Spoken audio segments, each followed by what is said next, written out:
नमस्कार दोस्तों, मेरा नाम अमित शर्मा है। मेरे यूट्यूब चैनल पर आपका स्वागत है। आज बात करेंगे जॉब क्राइसिस जो देश में चल रही है, उसका क्या सॉल्यूशन हो सकता है, उसके क्या कारण हैं। पहले कारणों पे बात कर लेते हैं। पहला कारण तो पॉपुलेशन एक्सप्लोजन है। पॉपुलेशन इतनी तेज़ी से बढ़ी कि जॉब्स इतनी तेज़ी से क्रिएट नहीं हो पाए।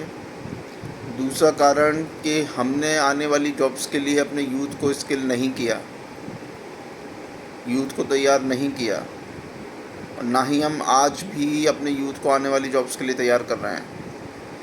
तीसरा कारण आर्टिफिशियल इंटेलिजेंस और मशीन लर्निंग की वजह से कॉर्पोरेट की जितनी भी प्रोसेसेस थी उनका ऑटोमेशन हो जाना, उस वजह से नए जॉब्स क्रिएट होना बंद होना और एग्जिस्टिंग जॉब्स पे भी खतरा मंडराना।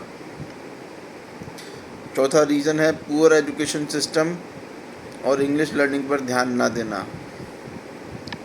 पांचवा रीज़न है हायर एजुकेशन को बहुत महंगा करते चले जाना। हमने हायर एजुकेशन को बहुत महंगा किया, जिस वजह से वो 90% इंडियंस के लिए अफोर्डेबल नहीं रही।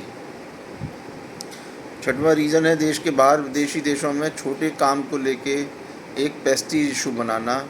छोटे काम अगर कोई व्यक्ति करना चाहता है तो उसको एक प्रेस्टीज इशू बनाना। अब इसका सॉल्यूशन क्या हो सकता है जॉब क्राइसिस का? देश में इस समय करोड़ों लोग ऐसे हैं जिनके पास जॉब्स नहीं हैं। पहले तो हमें एक वेबसाइट बनानी चाहिए जिसमें एम्प्लॉयर और डिज़ायर्ड एम्प्लॉई, प्रोस्पेक्टिव एम्प्लॉई को कनेक्ट करना चाहिए, और उनके बीच में जो स्किल गैप है, जो एम्प्लॉयर को स्किल चाहिए और जो एम्प्लॉई के पास नहीं है, उसके लिए उसको स्किल करने के लिए प्रॉपर रिसोर्सेज अवेलेबल कराना चाहिए, और स्किल करने के बाद उसे उस कंपनी में जॉब के लिए इंटरव्यू करवाना चाहिए। मतलब कि एम्प्लॉयर और एम्प्लॉई, प्रोस्पेक्टिव एम्प्लॉय के बीच जो स्किल गैप है उसको टेक्नोलॉजिकल टूल्स के थ्रू हमें भरना पड़ेगा और जॉब्स दिलवाने पड़ेंगे। देश में हर साल 25 लाख लोग माइग्रेट कर जाते हैं विदेशी देशों में। हमें इसे बढ़ाकर 50 लाख करना होगा।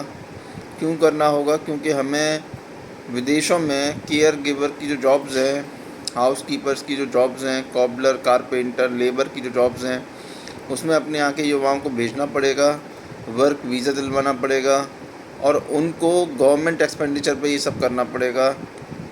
इससे हमारे पास बहुत ज़्यादा फॉरेन रेवेन्यू आएगा, फॉरेन करेंसी आएगी, जो हमारे देश के लिए बहुत अच्छा रहेगा।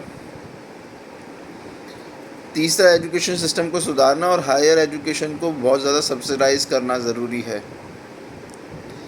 मैं आपको बताना चाहता हूँ कि हायर एजुकेशन को अगर सब्सिडाइज़ किया जाता है तो देश में एजुकेशन की स्थिति में बहुत अच्छा सुधार आएगा।